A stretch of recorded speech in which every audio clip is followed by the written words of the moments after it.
Welcome to Dayton Warcry Club. I'm Warren, and today I'm joined by my co-host, Fred Shred. Today we have part 1 of our long-awaited tier list episode. We'll walk through our reasoning to give you at least a rough idea of where we think most of the warbands rack and stack with each other. We'll also have our usual hobby update and promote some upcoming events in the Ohio area. Hey, good evening. How you been? Hey, just living the dream over here in sunny Westchester. Yep, good here too. Been real busy this week, as we'll see. But, I have actually, for the first time in a while, made some progress. So I'll have pictures for the next episode we do. But let's see what you have going on. First here, I got to brag a little bit here. So hobby update. I was busy this last weekend. I built a lot of stuff. So I got a little bit of work to do on some of it, fill in some gaps on the Storm Fiends maybe. I got to put the base and paste down before I prime it. But this weekend's going to be a big prime weekend. But yeah, the triple Storm Fiend list will be mine. I got the bug to start doing some Stormcast. And I feel like, so I don't like Stormcast. I don't like the way they look. I think they're all samey. But if you look at the heads, I think a simple head swap changes the character of the model completely. And these guys, I can dig. I can build a army of these guys. They look pretty sweet with their Grey Knight heads. Yeah, I agree. And that was sort of one of the goals that they had when they released the Thundercast models, was to inject a little more personality, or Thunderstrike models. Inject a little more personality into them, but all the older sculpts look exactly the same. I think those Grey Knight heads look great. Yeah, so looking forward to getting those primed up and painted. Actually, should be a fairly quick one. I got some Griffhounds too, and then also a lot of terrain. So I built over the Memorial Day weekend. I built pretty much 2 full terrain sets. I was going to do Red Harvest. And I was like, well, may as well do the starter set as well. And it looks so cool that I think starter set's probably gonna be the first one I actually finish up painting. I'm probably gonna take my time on the Red Harvest one. Cool. So yes, just switch my priorities around a little bit. I do have the other 2 big pieces for Red Harvest built. They're in sub-assemblies. I'm gonna paint them like that, and then kind of put them together at the end. I think that's the best way to do it. But yeah, I got a lot of stuff to work on for over the summer here.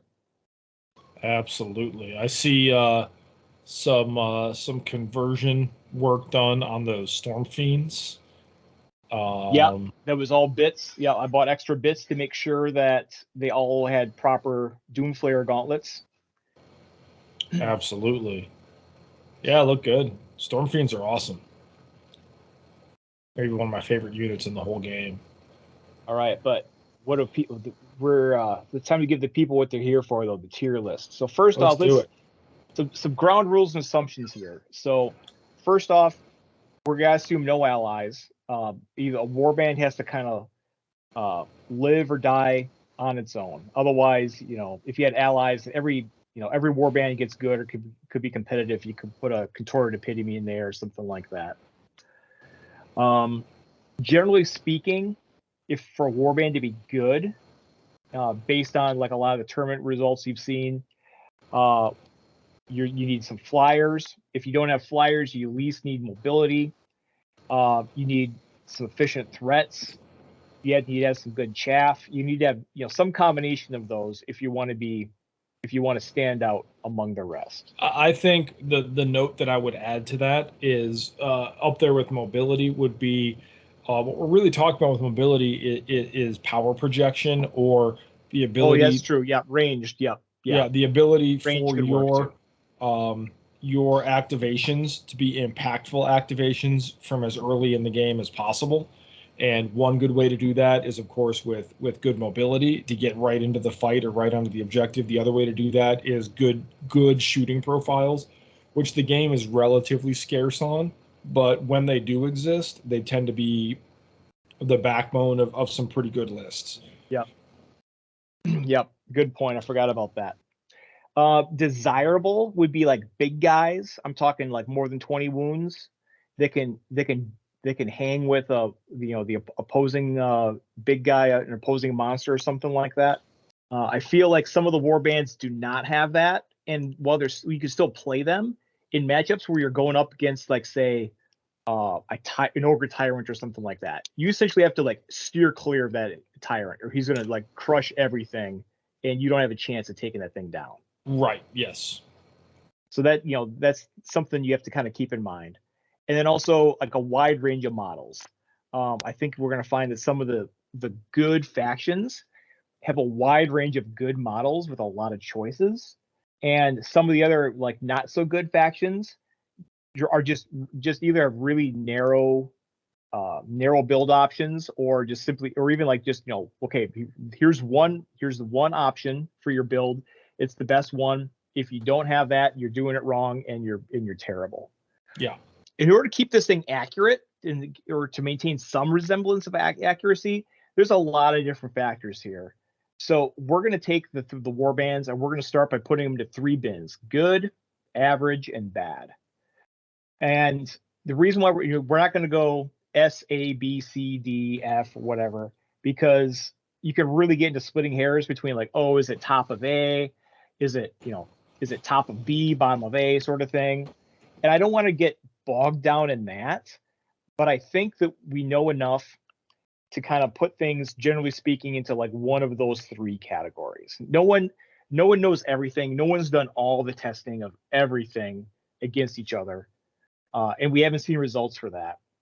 So anyone who tells you they do know everything or has a completely accurate tier list is feeding you a line of BS. Just my opinion. And then it also, likewise though, if we don't know much about something, we'll call that out too. I'm not going to make claims to something that I don't feel like I have a good solid explanation for it.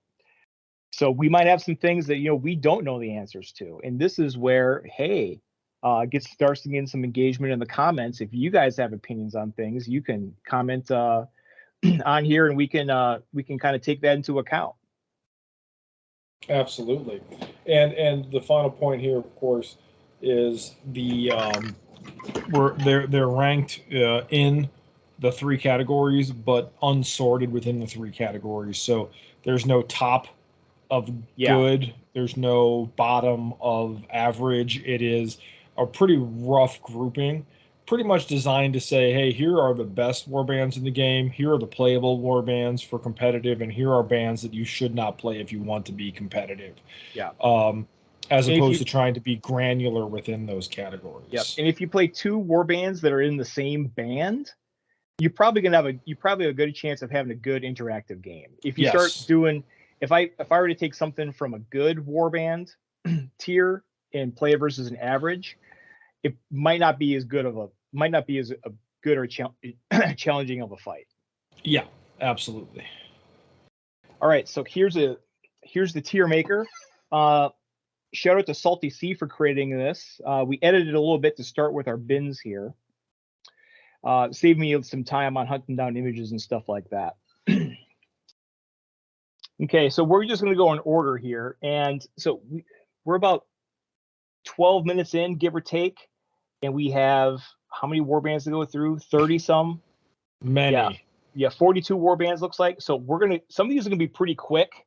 And we just kind of hit on the high points for them. And then some of these we might have to stop and talk about. Absolutely. Looks like we got alphabetical order here. So first off, we got Beasts of Chaos. So I'm thinking, based on the Adepticon results, I think they are good. They have ability, big guys, good chaff.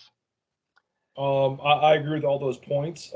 They have a really solid flying unit in the Cockatrice, which is not your very tip top of the line melee unit, but is efficient for what it does. Does good damage, move 10 flyer. It's got Gores, which are great chaff units. It's got, depending on how you want to arrange it, it's a very deep warband. You have a better than average selection of upper mid range to upper end fighters. You have the Doom Bull, you have the Dragon Ogres, you have Bull Gores, you have Bestigores. a lot of options to make points fit in certain ways. But I think the stock list, which would be coming out of Adepticon, is where you generally want to start, which is have your top tier melee unit, your 10-inch flyer, fit as much chaff as you can, and you're good to go. Well-rounded warband. Okay, next up we got the forget the name, orcs, savage orcs. Savage orcs. Yeah, solidly in the average tier. They suffer from a thing that a lot of warbands in this tier are probably going to share, which is no truly spammable cheap chaff unit to sort of fill in the gaps with the list construction. Yeah, that's right. Zach was running into that when he was building. It really does constrain how you can the number of different ways you can configure a warband that's trying to be competitive, because you don't have a 35, 45, 55 point unit to kind of play around with to fill in those gaps. So their damage is okay. They have decent abilities, but you just can't. You're going to get out activated a lot, and for the points, I feel like your mid-range fighters. This game isn't real kind to the mid-range fighters, and you have a lot of that going on in that particular warband. You have mobility and boars, but you really can't lean too hard on mounted units. Yeah, 1 or 2 is fine, but I think any more than that, you risk getting screwed by terrain potentially. And a note on model count. So model count is less important than it was, but still kind of important, right? Like having that activation advantage, that sort of thing. It used to be I wouldn't look twice at a warband that had 7 models or less. Now, I'm looking at those with a little bit different eye. Yeah, I think that in general, a well-constructed 7 model warband could be considered a decent choice. 8 models is probably better, and then obviously some of these we'll get to are quite a bit more than that. But yeah, I think you can do that. But even then, having good chaff really does open up a lot of list building options. When your cheapest unit costs over 120 points, it's difficult to fit the pieces together in a good way. Well, I'm talking about on missions with like cleanse as well that we played, where if you have more models than the other guy, you start at an advantage. Yeah, and the person with less models has to find a way to make up for that activation disadvantage. And some warbands can do that, and there'll be some on this list that we're going to talk about that can start with less models but rapidly sort of close that gap. But if you're counting on mid-range units that the bulk of your army is over 120 points but can't go out there and one-shot kill chaff models, it's really hard to overcome that activation disadvantage. It takes you multiple rounds before you can try to grind that out, and by then you can really fall behind. Okay. Well, next up we got Cities of Sigmar. So this is one, the number of options just blows my mind, but there's got to be something good in there, right? Yeah. I feel like there are a couple of decent options there, but I haven't looked at it super closely. And I haven't seen it come across any results, but it's incredibly broad. I think it despite the fact that it has a lot of models in it, I think that it suffers from it almost feels bespoke in the sense that it has no truly elite units. Yep, no flyers. No flyers. Well, no, it does. The Greywater Fastness has flyers, the gyrocopters. Okay. I think that it might be the definition of an average warband. A lot of choices. Nothing truly elite. Doesn't excel in a lot of categories, but can field a decent number of models. I don't know a ton about them, unfortunately. Okay.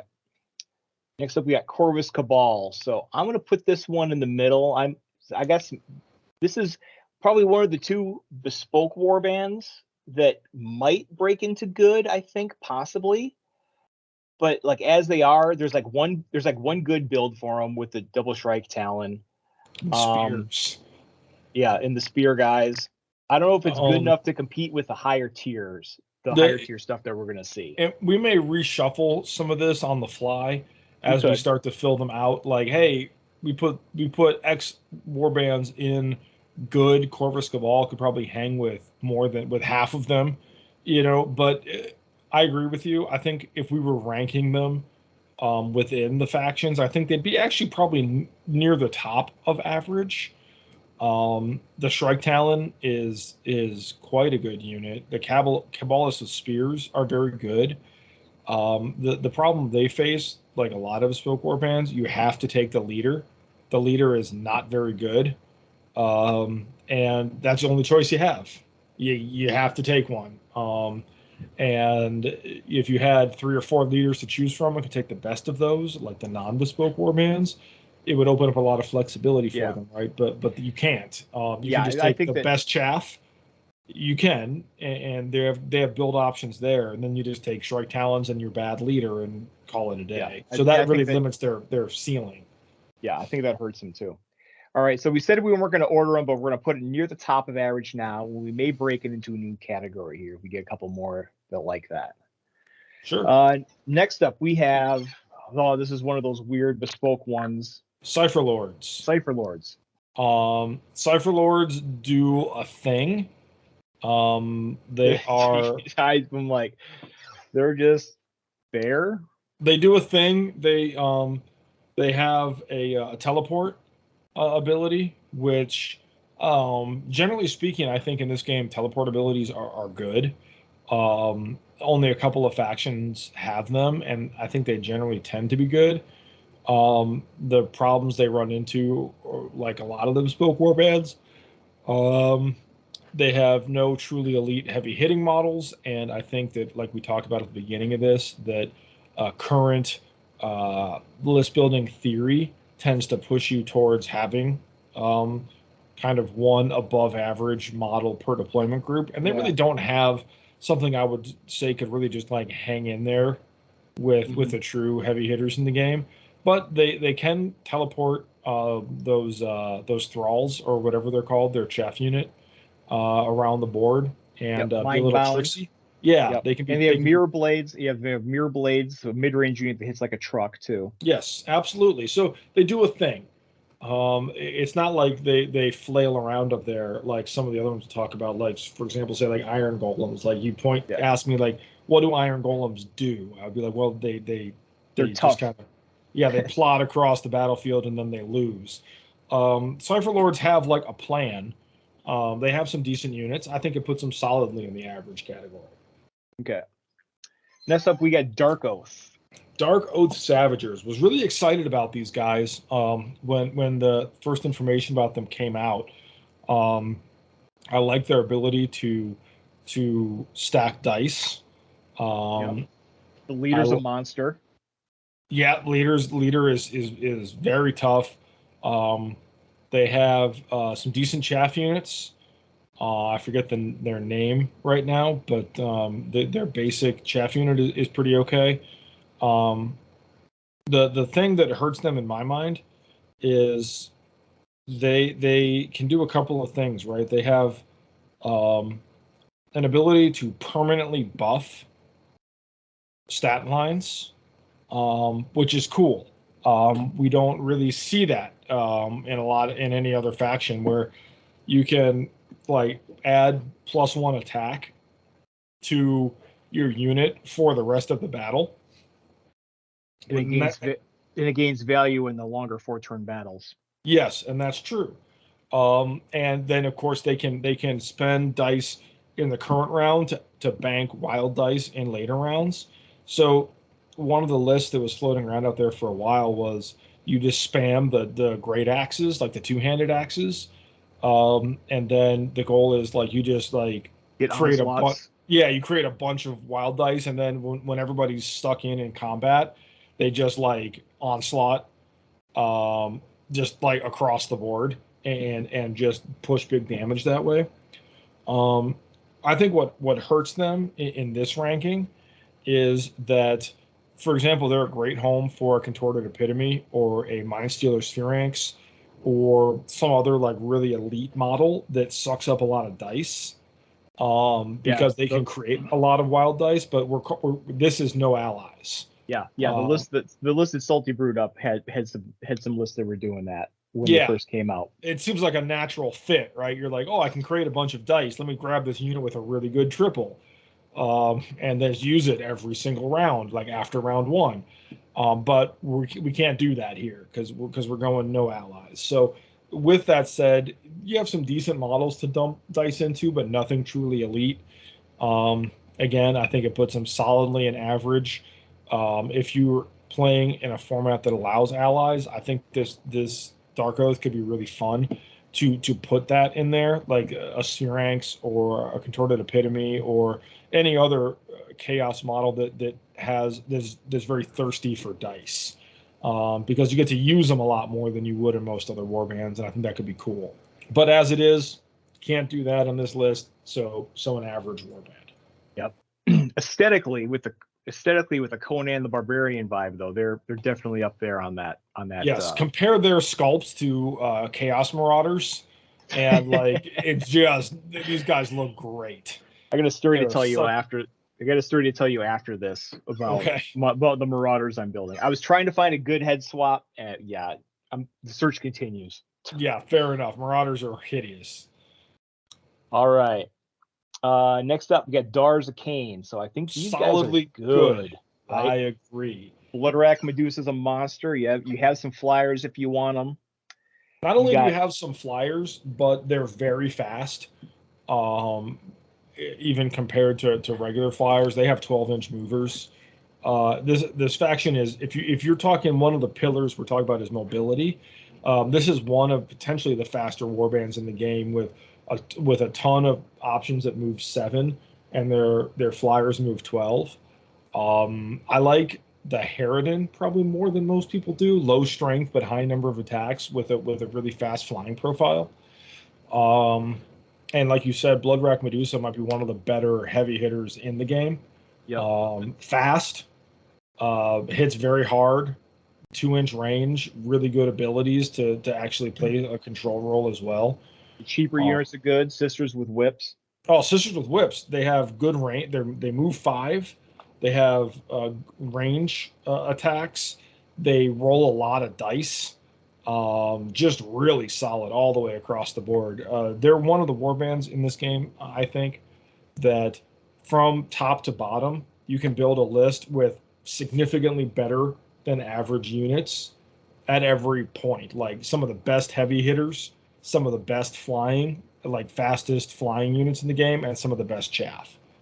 All right. Next up, we got Flesheater Courts. So this is one that I got some experience with. So I think these are good. I will say I've cooled on them a little bit after playing them, but I would like to play a couple more different builds of them.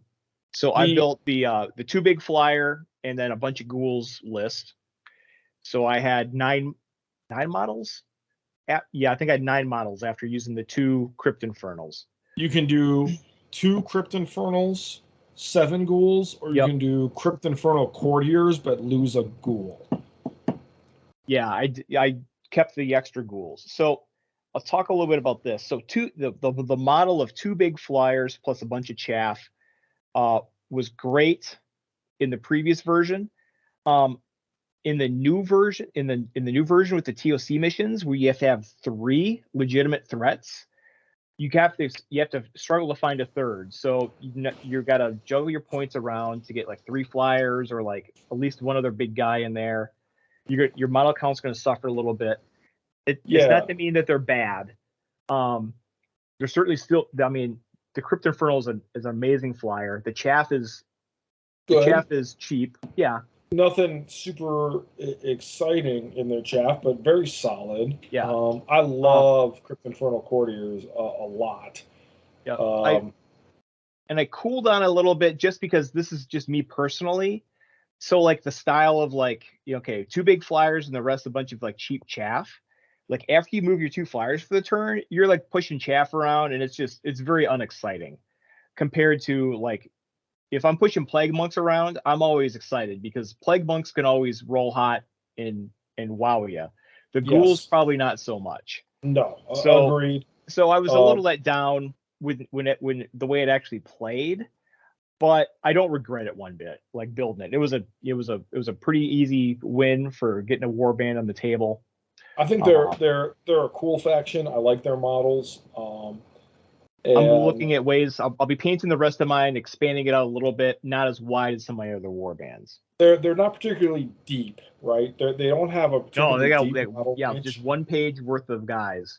The other way to go is having your third unit be the ground elite unit, which is the crypt. They all have the word crypt in them, so that doesn't help. Crypt Haunter.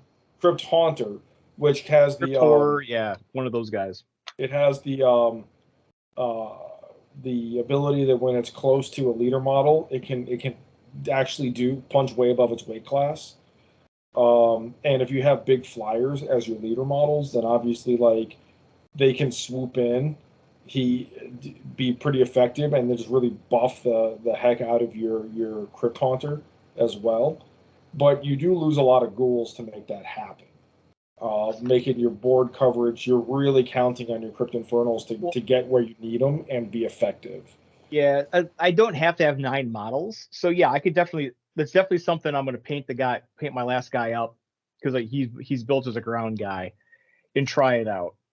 And it's Chosen of the King. Chosen of the King. That's the ability. Until the end of this fire's activation, add 2 to the attack's characteristics of the attack actions made by this fire that have a range characteristic of 3 or less. And that's on a double. Yeah, a double that adds 4 attacks potentially. Okay. No, I'm on board for that. I would give that a shot. Yeah, that's the other way to go, right? Like is to lean on the Chosen of the King. A lot of lists historically have not gone that way because there just wasn't a good way to fit that third heavy hitter in the list, but it's a way to go. No, I could definitely see doing that, right? Because with the mobility of the flyers, you set up your turn where you start, right? You're going to activate your big ground dude first, Chosen of the King, smash face, and then you'd let the flyer fly off and go do what he's going to do. Exactly. Yeah, I'm down for that. Yeah, so that's a way to go. But I agree with you. I think they're good. I think they're not the upper echelon of good, but I would certainly, if I was going to a competitive event and they were in my bag, I would. You wouldn't embarrass yourself. Yep. Nope. Definitely not. All right. Next up, Fyreslayers. Right in bad. Not only bad, but not even bad in an interesting way, which is a shame. Look ugly, wearing diapers, 3-inch move. I haven't looked too deep at them. I don't know if they have any sort of redeeming quality to give them that movement. Well, the old trick with them was to take a Tempest Eye ally out of Cities of Sigmar and buff and do their AoE movement buff. But if we're talking no allies, they don't even have that. And it's not like they're an elite Stormcast unit that moves 3, but once it gets into range, it is going to just absolutely shred whatever it touches. They're like okay melee fighters that move 3. It's just a real problem. They don't even crush for being that slow. You would, to me, if you're going to build a warband that's primarily 3-inch movement, you want, when they finally get where they're going, for your opponent to be afraid of them. I am not particularly afraid of Fyreslayers. They just are not significantly above average in any important way. Yeah, I know I have to waste some more time on that. But speaking of guys that are scary and can get into combat, Gloomspite Gitz. Those Squig Hopper bosses are very scary. Yeah, I played against a single Squig Hopper, and that thing was messing me up. I couldn't chase it down and kill it easily, and it was smashing things. That was just a regular basic Squig Hopper at 200 some points. Yeah. They are not mounted. They fly because they hop is the lore reason there. So they have a triple to give them more damage. Essentially the charge triples. They get some free damage on those if they want if they want to cash it in. And they hit hard. They hit hard, and their chaff unit, well, it's not blowing anybody away on rate in combat. The Nettas has a great ability that allows the faction as a whole to be put a bunch of models on the board and also play a decent control role because your basic chaff unit has that net ability. Yep. A good faction, good abilities. You have a good ally in Mollog, a really interesting piece. You were talking about interesting designs. Mollog is one of my favorite units in the whole game, and I could do a whole episode about Gloomspite with and without Mollog, but Mollog is unique in the game in that he has an AoE support ability. You know, he has that enemies get -1 attack, which a couple other models do. There's one from Realmlords. There's a couple of them. But the difference is Mollog is actually a melee unit that you want to push into the middle of the board, where most of these support units, the Infernal and Rapturous is another one. They're not particularly tough, and they're not particularly good fighters. So pushing them out into the middle of the board to set up this bubble, they don't do much else than that. Where Mollog can sit in the middle of that bubble and be unkillable. Yeah. He's unkillable. He's like a big no-go zone because he's only rolling 2 dice on attack, but you know, God help you if he hits. Yes, and he's a great target for onslaught. He's a great target for a Brew Git. Yep, another natural inclusion to Gitz. Yes. So and that doesn't even get into like just you have all the other different options you have. It's a very deep warband. Yeah, you can take Wolf Riders from Underworlds, and you got a lot of ways you can go with it. Yeah, but they're anchored by fast, hard-hitting flyers and good chaff. And then you can tune that from there. But those two things as pillars are going to go a long way. All right. Well, this is an alphabetical order, so it's not on purpose, but another good fast flyers and good chaff. So Idoneth Deepkin, I think they're good. Namarti Thralls are very hard hitting chaff. Princes are good. The King's a beast. Yeah, absolutely. All the eel riders are good 10-inch flyers. Zach's going to terrorize us when he finishes painting his. It's true. He doesn't have an Achillean King though. Not yet. Not yet. But trying to keep them separate. There's the Morsar and there's the Ishlian. Yeah, one of them has like a shield. One of them has the shield ability. One of them has like this other Biovoltic Blast. Yeah. Which is like an AoE damage ability. But I think the shield ability is really good. It makes it so you can push forward with your eels, which are 10-inch flyers. I hadn't thought of it that way, but I can see that. Yeah. And you pop the shield ability, and they can no longer be crit for the rest of the battle round. And if you're not rolling crits, you're taking 1 damage from everything. 2 damage from everything. And which makes them very hard to kill. And of course, they're good for positioning for high tide. Is it high tide or is it low tide? Low tide, high tide on turn 3. Yes. So the way that one of the primary ways to play Idoneth Deepkin is to set up good positioning, so that when it's time to pop high tide and try to burst damage, your guys are where you want them. So the eels are good at that, and they can survive until then. Good faction. Namarti Thralls are very high damage, and the eels are good flyers, and that's it. Like that's the whole faction, but that's good. Yeah, can't wait to see him done. Can't wait to play against him. Yeah, I have mine in the box still. So I haven't started building them yet, but I'm excited.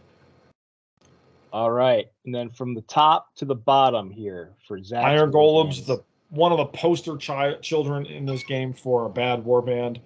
They don't do anything particularly well except be tough. Toughness is probably the worst stat to be good at in this game. They do escape the the issue that a lot of bespoke warbands face, where they have a unit with a lot of wounds. Unfortunately, it's the Ogre Breacher, which is terrible. he's overcosted, right? Their best unit, the Drill Master, get a massive increase. So like before, you could maybe get by and get lucky if you spam Drill Masters, but you can't even do that now. Their leader is bad. They suffer that bespoke warband thing where the leader is bad. They have no other options. So you have to take a bad unit. Yeah, not a real exciting warband. Cool models. They are not good at anything that's important. And there you go. All right, Iron Jaws. They're slow, but they have Wa to move. They hit like trucks. They're an elite warband. I think they're more or less like Bonesplittaz here. Yeah. I don't know a lot about... maybe a little bit better than them. Without knowing anything else, I would just put them right in the mid.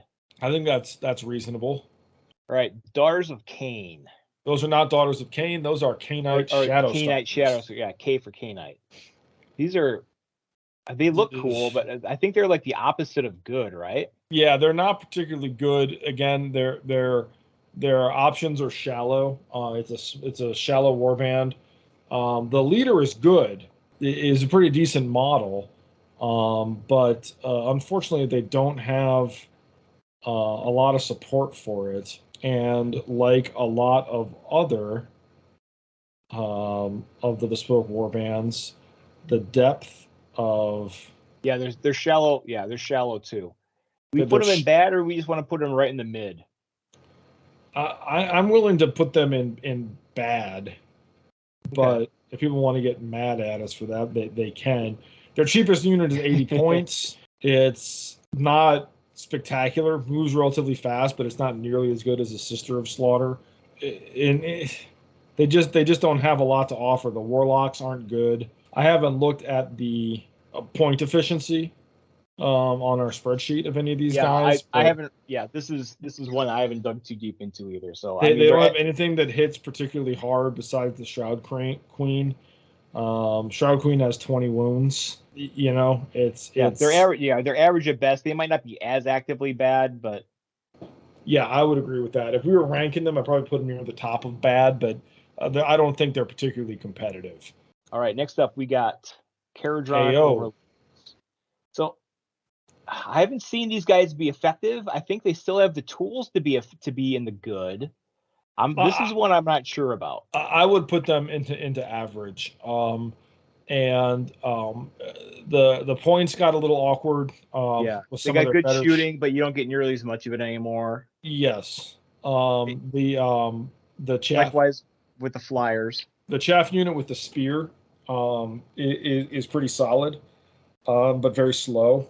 So the thing about Kharadon is that they're a very binary warband, right? Like they either move 3 or they move 10. So your 10-inch flyers are interesting. The ones with the sky pikes can get into combat, and be fairly effective, but they're expensive. And then your chaff units move 3. So the good shooters took a nerf. Oh, I don't know, man. I think we're gonna christen the new category here. Okay. Back to live here. Several difficulties. I think we haven't messed up too much stuff here. So we've christened a new category. Might be good. So Corvus might break into the good category. They're kind of in between average and good. And I think KO might be there too. I think you're overvaluing KO a little bit, but it's probably okay. We haven't built and played it either though. So yeah. I mean, I'm harsher than most, but I also don't want to like trash something if we don't have enough information. You know what I mean? Yeah, that's fair. And I mean, the model of having flyers, like they have the flyers, that's what you need to compete, right?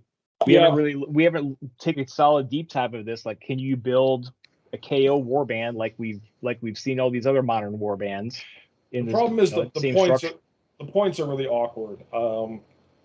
Because I have KO built, and with the new point values in TOC, it's tricky to make a coherent list. But we'll keep grinding away at it. All right. Okay, next up we got Demons of Khorne.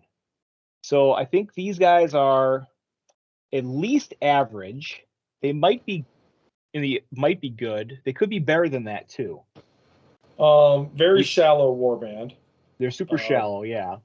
They don't but have. what they do is good. Salty likes them. In his latest video, he likes them because of flesh hounds. Fleshhounds are good. Yeah, like flesh hounds and gore hounds, like having that blood scent ability gives them that mobility. But they don't have flyers. They don't have flyers, but you have the mobility in there. Would you put them up in the category with the other 5 we have, or maybe in this kind of middle good category? I would put them in might be good at best. Okay. And they just don't have a lot of depth of options. Some of the options they have are good. Bloodletters are okay. They're fine. Fleshhounds are good. And that's the whole warband. All right, next up we got Blades of Khorne. Khorne Bloodbound. Yep. I think they're average. Absolutely. They have even fewer mobility options. They do have access to flesh hounds. They have good chaff. They have some monster beaters. But again, they're going to be kind of limited by that mobility there. Yeah, Wrathmasters are good. Korgoraths aren't as good as they used to be, but can still throw down. A ton of breadth. Yeah. Yeah, but I mean, they got so much flavor. They do a lot of. They do a bunch of awesome stuff if they get into combat. I really need to finish painting up mine to start building out lists for that and playing them to get a better feel for it. But I think, yeah, they're not doing what that top one does for sure. Agreed. They could be that step up higher. Maybe. Let's put them at the top of here, and then we'll kind of take a look and see how this shakes out. We might have like 4 different like equal tiers or something like that. Maybe that's how this is going to shake out. We'll find out. All right, next we got Kruleboyz. So from a value standpoint, I should mention this. This is like the best value warband you can get. This and Thunderstrike Stormcast. I mean, I don't think they're good. They might actually just go down into bad. But you can get Dominion boxes for $80 now. That's $40 for 2 warbands and extra models. The thing about Kruleboyz is the Potgrot spam. The Potgrot spam, which we haven't seen. It's an impossible list for any human being to actually build, because in the Dominion box you get 1. I thought someone in Poland did it actually. Yes, they did. This is true. But it's very difficult to get your hands on enough Potgrots to make a Potgrot spam list. Potgrots are slow; they don't hit very hard, but you can cap out. You can easily reach 15 models, and really get a lot of board coverage. But the rest of the units aren't particularly good. Their top end, the boss on a Gnashtooth, is really heavy hitter, really good model. Sweet. It's probably like the biggest physical model you can get in. It's real big. It's up there with the Achillean King and a couple others in that size. But yeah, it's a monster. It fights as good as it looks. Potgrots are one of the most point efficient units in the game. They don't do anything particularly well, but except be efficient. Aren't the Hobgrot Slitters like decent, like 90 some point? I mean, they're not true chaff, but they're pretty decent for what they do, right? They're okay.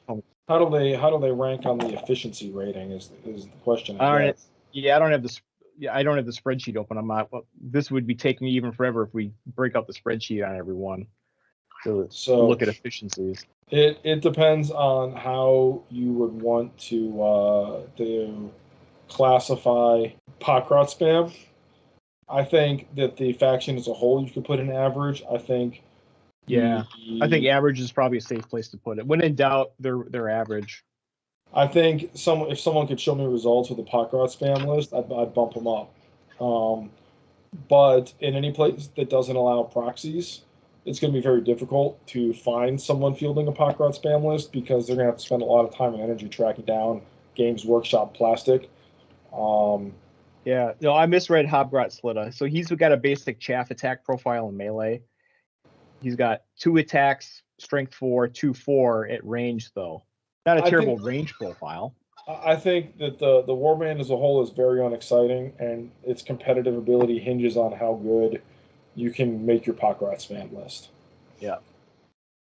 Which also, if you're missing that ally, then right, that's part of the key. Yes. All right, Lumineth Realmlords. Yep. This is the new version from the TOC. I think they're just average. Blade Lords are good. They are hard-hitting chaff. They are the chaff models. They're like 90 points a piece. But they punch above their weight class a little bit. And they have one of the better support units in the game, which is the High Sentinel, which can mark a unit, an enemy unit, and then all your units get +1 attack when attacking that unit at the end of the battle round. So they can pick a spot and put a lot of damage on it. They're not particularly fast. They don't have flyers. Their heaviest hitting units is like the Mounted Lord, which is okay, and mounted, but that's like the way to get speed. So yeah, I put them in average. I would say that they can pick fights and win them, but they're not particularly mobile. They don't do anything really. They don't excel in any one real major category. High Sentinel is a leader? Yes. He is a cheap leader, 95 points. Yeah, it doesn't do much besides the ability, but the ability is very good. Interesting. All right, next up. So I want to put these in average. We talked about this one before coming online. So Nighthaunt.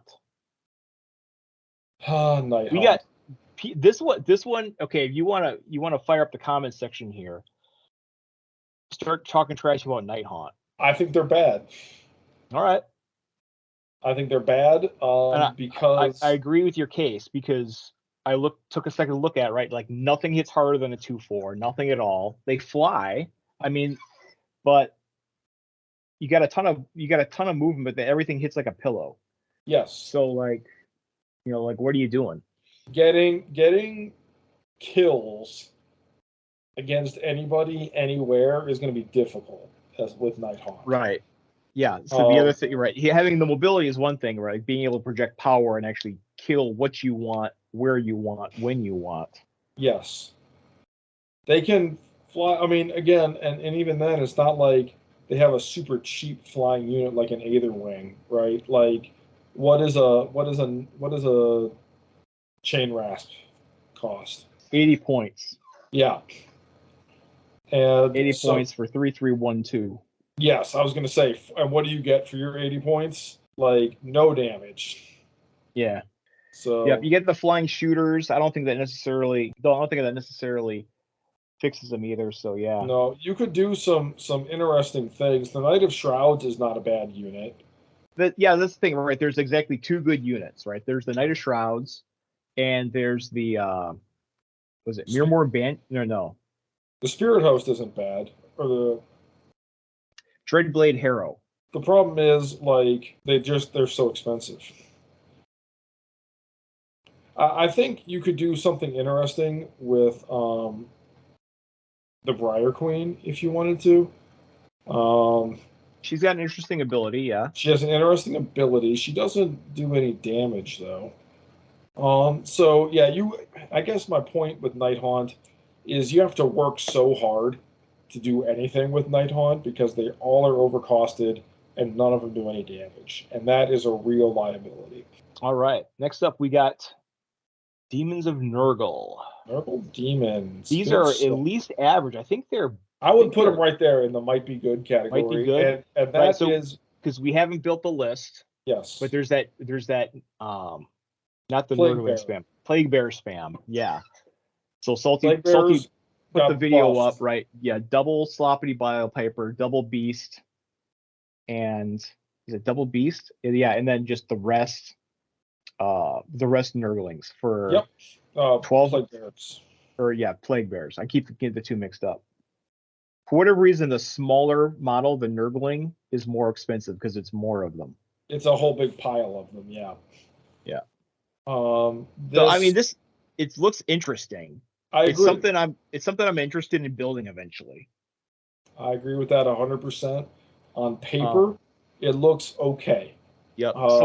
But it's one of those things, and I'll say this here because I haven't said it yet, right? But like sometimes, like it's easy to look at something, and be like, oh, that'll never work, right? But then you see it in action, and you're like, oh wow, okay, I get it, right? Your mind opens up to the possibilities. Absolutely. Like Thundercats, right? Like That's if absolutely right. You told me like, oh yeah, someone's gonna win a tournament with a 4-model list. I'd be like, you're smoking crack. Yep. Then you see it in action, you see the theory behind it. Granted, you're still an underdog in several missions. The guy was obviously playing very well too.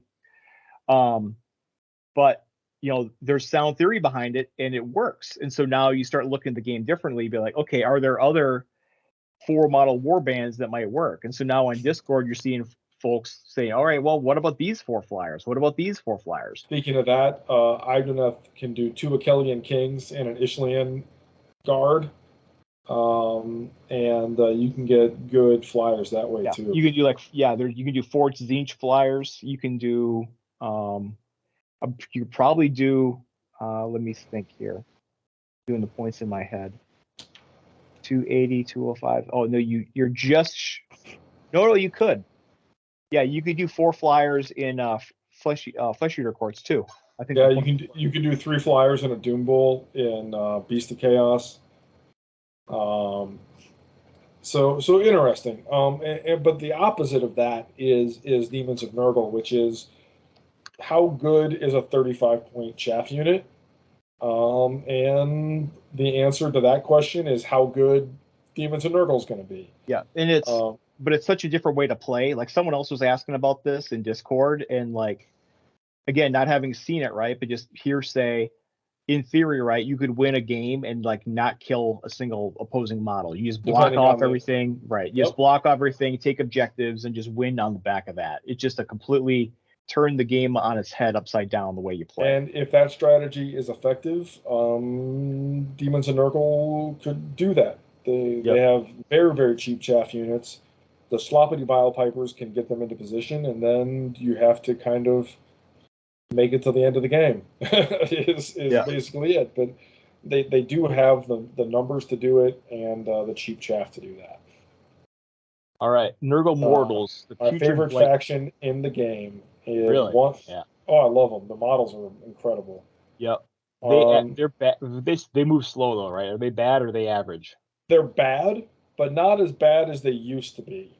That's the good news. Right. The points drops. Yeah, you get an extra model, a full extra model. You can fit 6 models in there now. They're all super tough, hard to kill. They're 6-inch flyer.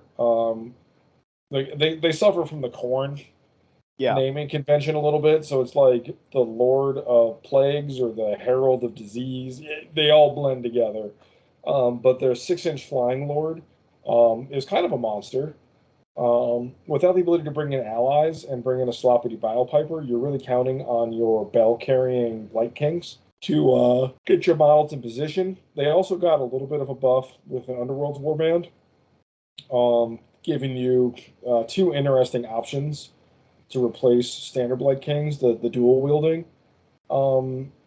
guy with the cleavers, and then the guy with the spear.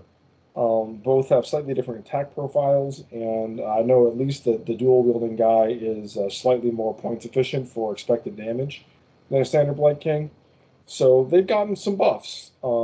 Despite that, they still move 3, and don't have a 10-inch flyer. Don't really have a truly elite combat unit. But so I'd still leave them as bad. But they have moved in the right direction. I think they're no longer Fyreslayers bad. Yeah. When before they were right up there. It was one of the very worst warbands in the entire game. So this is what we got for the tier list so far.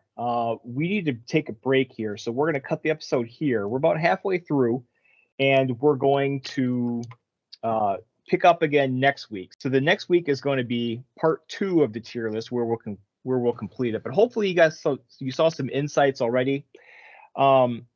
Again, we talked about it a little bit. If you think we did your faction dirty, let us know in the comments, and we can actually maybe address it, maybe move some stuff around. Try to change our minds. Again, I talked about this earlier. A lot of times, we have set opinions just based on nothing but theory crafting. And until I see something in action or see some good evidence, I'm more than willing and even happy to be proven wrong, because it means I'm learning something. Yeah, we have some really interesting warbands left on the board to put in the tiers, so I'm excited to dive back into it. But I would love to hear anybody that's like a Spire Tyrants expert tell me, the highs and lows of that particular faction. Everything I'm looking at is based on looking at it on paper on that warband and a couple others. I mean, I have like 23 warbands, but certainly not all of them, and certainly haven't even played all the ones that I have. So, a lot of this is based on actual games. But the stuff that's not, if you've played the games, tell me all about it. I'd love to hear it, and I'm willing to move this stuff around. But I think we have a decent foundation here. I think the rubric that we're using, the general rubric, is pretty sound. And I think that the good and maybe good categories are pretty broad, and you can play those factions against each other pretty freely. It's interesting to see kind of how the evolution of the game, the design, is moving this stuff around. And I'm excited to get into the end of it here. Okay, well, we might get to see a little bit of action here next weekend. So, upcoming, we had to plug some upcoming events. So, Origins Game Fair is next weekend. There's going to be a narrative tournament there. So, here's some details if you hadn't seen it yet. It's part of the, this is all on the Origins website. So, it's going to be a regular tournament, but there is a little bit of narrative stuff with some Destiny dice getting rolled and stuff like that. And also, check this out. We're doing everything without allies, but here you are allowed a hero or an ally. So that's going to make things interesting. Absolutely. Makes Soulblight Gravelords a lot better, I'll tell you that, like off the cuff. And it makes, list building adds a lot of wrinkles to it. So, yeah, so I'll be there for this. I believe Zach is going as well. We're probably going to ride up on Saturday. At least that was our plan. So yeah, there's definitely be some coverage as well. There's also open play on Friday night. I'll be there for that. And I will probably also try to get at least one battle report recorded as well during that weekend. So we'll have some additional content for the channel. Good stuff. This is free. So Origins is $45 a day to attend the convention itself, but there's no additional ticket cost or anything else like that to get into either of these Warcry events, either Friday night or Saturday. So if you're in the greater Ohio area, come check it out. Absolutely. Origins is a cool event regardless. So yep. And I'll plug Gen Con a little bit more. I'm still not a lock for Gen Con. Assuming I have a great time in next weekend, I'll probably lock in for Gen Con. And then also in Willoughby, Ohio. That's Northeast Ohio, a little bit east of Cleveland. They're doing a tournament in July. And so signal boost for that as well. I may or may not make the road trip for that. We're going to be kind of a little bit closer decision. But yeah, we have the potential to go road trip and have Dayton Warcry represent. Absolutely. Good stuff. It's an exciting time to be a Warcry fan with all the new support they've announced for it. So good to see some tournaments popping up to reflect that. So this brings us to a close for this episode of Dayton Warcry Club. We had a lot to cover. We have a lot to cover still, but we hope it gave some additional insight as to what's good and bad and the overall state of the game. Like we said before, I'll be at Origins next weekend, and we have a battle report, and we hope to see you there in the summer of Warcry. Contact info is below, our channel name, the official Discord server. And until then, I'm War Machine. I'm Fred Shred. Thanks for listening.